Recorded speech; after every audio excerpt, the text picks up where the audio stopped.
नमस्कार। आकाशवाणी जयपुर अजमेर से प्रस्तुत है प्रादेशिक समाचार।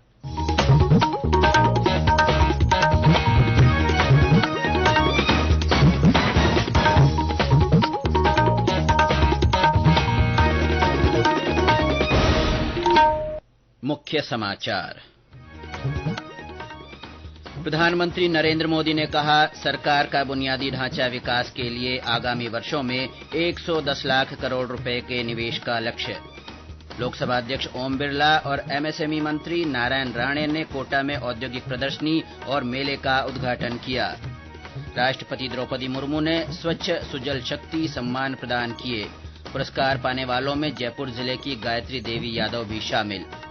भारतीय जनता पार्टी ने पेपर लीक और बेरोजगारी के मुद्दे पर जयपुर में विरोध प्रदर्शन किया।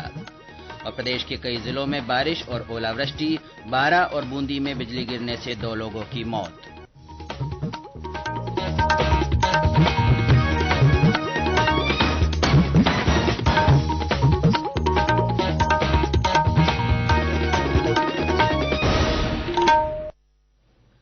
समाचारों के साथ मैं अब्दुल हनीफ और अब समाचार विस्तार से।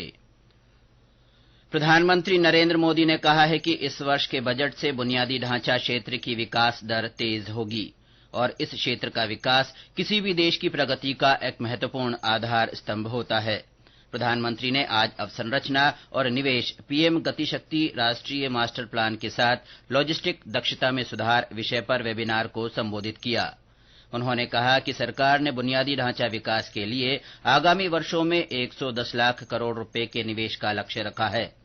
प्रधानमंत्री ने कहा, यह बुनियादी ढांचा क्षेत्र से जुड़े सभी पक्षों के लिए नए उत्तरदायित्व लेने, नई संभावनाएं तलाशने और ठोस निर्णय लेने का समय है। उन्होंने कहा कि आज राष्ट्रीय राजमार्गों के निर्माण की गति वर्ष 2014 से पहले की तुलना में लगभग 2 गुनी है।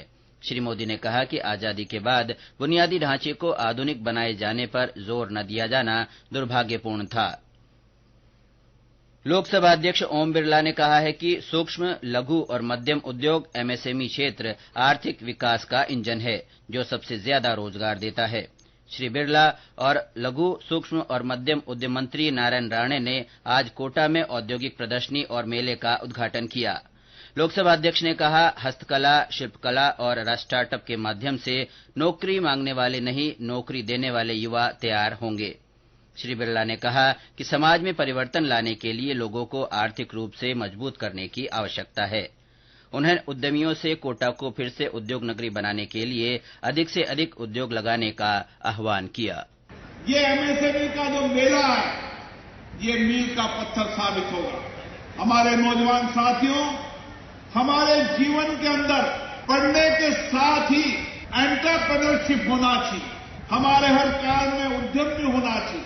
अगर हमारा विजन, हमारा रिसर्च, हमारा इनोवेशन इस दिशा की ओर होगा तो आने वाले समय में आप नौकरी लगाने वाले होंगे, नौकरी मांगने वाले नहीं होंगे। इस अवसर पर एमएसएमई मंत्री नारायण राणे ने कहा कि देश की जीडीपी बढ़ने से भारत आत्मनिर्भर बनेगा। उन्होंने कहा कि वर्तमान में कोटा में 36,000 एमएसएमई हैं, जिन्हें बढ़ाने की आवश्यकता है। उन्होंने कहा कि महाराष्ट्र के विकास में मारवाड़ियों का महत्वपूर्ण योगदान है। एमएसएमई के माध्यम से इंडस्ट्री लगानी है। माइक्रो स्मॉल इंडस्ट्री यहाँ बड़े प्रमाण में लगनी चाहिए। लोगों को रोजगार मिलना चाहिए। यहाँ के स्थानीय लोग का उत्पादन बढ़ना चाहिए कि यहाँ इंडस्ट्री पहली थी उसी तरह यह इंडस्ट्री लगनी चाहिए। और समृद्ध कोटा जैसे एजुकेशन हब माना जाता है, वैसे उसी तरह ये फाइनेंशियली स्ट्रांग डिस्ट्रिक्ट कहो या हब को उस तरह बनाने की कोशिश में आज का मेला है। लोकसभा अध्यक्ष की पहल पर आयोजित इस मेले का उद्देश्य हाड़ौती क्षेत्र के उद्यमियों और युवाओं को नवाचार से जोड़ते हुए उनमें कौशल विकास और सामर्थ्य विकसित करना है। ये समाचार आकाशवाणी जयपुर अजमेर से प्रसारित किए जा रहे हैं। समाचारों में आपका एक बार फिर से स्वागत है। राष्ट्रपति द्रौपदी मुर्मू ने आज नई दिल्ली के विज्ञान भवन में जल शक्ति अभियान के तहत कैच द रेन अभियान की शुरूआत की। इसका उद्देश्य पेयजल के स्रोतों को टिकाऊ बनाए रखना है। श्रीमती मुर्मू ने कहा कि जल संरक्षण और प्रबंधन भारत के लिए सर्वाधिक महत्वपूर्ण मुद्दे हैं, क्योंकि भारत में जल संसाधन केवल 4% है। उन्होंने कहा कि अनियोजित शहरीकरण के कारण देश में जल संरक्षण के पारंपरिक तरीके लुप्तप्राय हो गए हैं और जल की कमी तथा ग्लोबल वार्मिंग की समस्या इसी से पैदा हुई है। उन्होंने कहा कि आधुनिक तकनीक के साथ साथ जल संरक्षण के पारंपरिक तरीकों को फिर से अपनाना मौजूदा समय की मांग है। जल सृष्टि का आधार है। जल के बिना जीवन संभव नहीं है।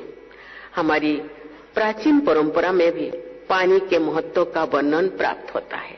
हमारा प्रयास होना चाहिए कि जल संरक्षण और इसके प्रबंधन के लिए सभी स्टेक होल्डर्स एकजुट होकर कार्य करें।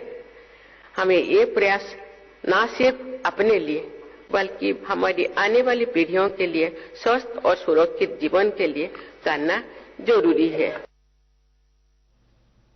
राष्ट्रपति ने स्वच्छ सुजल भारत के निर्माण के लिए जल संरक्षण के क्षेत्र में सक्रिय महिलाओं को स्वच्छ सुजल शक्ति प्रदान किए। ये पुरस्कार स्वच्छ भारत मिशन, ग्रामीण जल जीवन मिशन और राष्ट्रीय जल जीवन मिशन की अलग अलग श्रेणियों में दिए गए। पुरस्कार पाने वालों में जयपुर जिले की गायत्री देवी यादव भी शामिल हैं। श्रीमती यादव को जल योद्धा श्रेणी में सम्मान मिला है। उन्हें ये पुरस्कार जयपुर के सांभर ब्लॉक में फार्म पॉन्ड बनाने के लिए ग्रामीण महिला स्वयं सहायता समूहों के माध्यम से किए गए उत्कृष्ट कार्यों के लिए दिया गया है। केंद्रीय युवा कार्यक्रम और खेल मंत्री अनुराग ठाकुर ने आज पंजाब के रोपड़ में युवा उत्सव भारत एट 2047 का शुभारंभ किया। उन्होंने युवा उत्सव के डैशबोर्ड की भी शुरुआत की।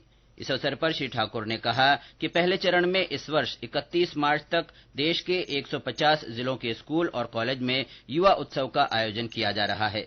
श्री ठाकुर ने युवाओं से देश के विकास, विरासत और मूल्यों के संवर्धन में योगदान का अनुरोध किया। उन्होंने कहा कि भारत लोकतंत्र की जननी है और इसके पास सबसे बड़ी युवा शक्ति है। रेलवे ने इंदौर उदयपुर इंदौर रेल सेवा को अहमदाबाद के असारवा तक बढ़ा दिया है। डूंगरपुर बांसवाड़ा सांसद कनकमल कटारा, चित्तौड़गढ़ सांसद सीपी जोशी और रेलवे के अधिकारियों ने आज सुबह इस ट्रेन को उदयपुर से असारवा के लिए हरी झंडी दिखाकर रवाना किया। ये गाड़ी कल से इंदौर से शाम 5:40 पर रवाना होकर अगले दिन सुबह 4:15 बजे उदयपुर और सुबह 10:55 पर असारवा पहुंचेगी। वापसी में ये ट्रेन असारवा से दोपहर 2:15 बजे रवाना होकर रात 8:05 पर उदयपुर और अगले दिन सुबह 7 बजे इंदौर पहुंचेगी। असारवा उदयपुर ट्रेन को जयपुर तक बढ़ा दिया गया है। सांसद कनकमल कटारा ने डूंगरपुर से हरी झंडी दिखाकर असारवा के लिए रवाना किया। भारतीय जनता पार्टी ने पेपर लीक और बेरोजगारी के मुद्दे पर आज जयपुर के सिविल लाइन क्षेत्र में विरोध प्रदर्शन किया। पार्टी कार्यकर्ताओं को सिविल लाइन्स की ओर जाते समय रास्ते में रोक दिया गया। पुलिस ने कार्यकर्ताओं को रोकने के लिए हल्का बल प्रयोग किया और कुछ कार्यकर्ताओं को गिरफ्तार भी किया। भाजपा युवा मोर्चा की ओर से इस प्रदर्शन का प्रदेश अध्यक्ष सतीश पूनिया, प्रतिपक्ष के उपनेता राजेंद्र राठौड़ ने नेतृत्व किया। प्रदेश प्रभारी अरुण सिंह, संगठन महासचिव चंद्रशेखर, पूर्व अध्यक्ष अरुण सिंह, वासुदेव देवनानी, अलका गुर्जर और मदन दिलावर समेत कई विधायक इसमें शामिल हुए। मीडिया से बातचीत में डॉक्टर पूनिया ने कहा कि सरकार के खिलाफ भाजपा का प्रदर्शन नहीं थमेगा। अशोक गहलोत के राज में 19 बार पेपर लीक हुए और 19 ही परीक्षाएं लगातार हुई थी।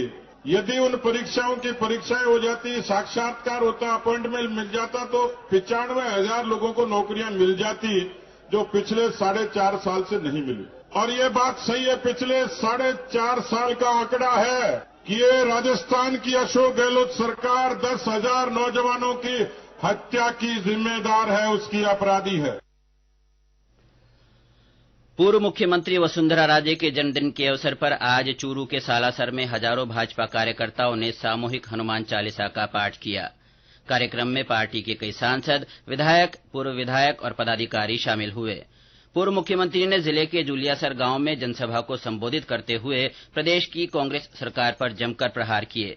उन्होंने कहा कि पेपर लीक के कारण तैयारी करने वाले युवाओं की मेहनत बेकार हो जाती है। उन्होंने कहा कि राज्य में सरकारी भर्तियों में पारदर्शिता खत्म हो चुकी है। श्रीमती राजे ने कहा कि पेपर लीक का मास्टरमाइंड के बारे में सरकार को जानकारी है, लेकिन उसे पकड़ा नहीं जा रहा। मुख्यमंत्री अशोक गहलोत ने कहा है कि सरकार राइट टू हेल्थ विधेयक के संबंध में निजी अस्पतालों की वाजिब शंकाओं को दूर करने को तैयार है, लेकिन इसका अनावश्यक विरोध करना उचित नहीं है। श्री गहलोत आज जयपुर के एसएमएस मेडिकल कॉलेज के प्लेटिनम जुबली समारोह को संबोधित कर रहे थे।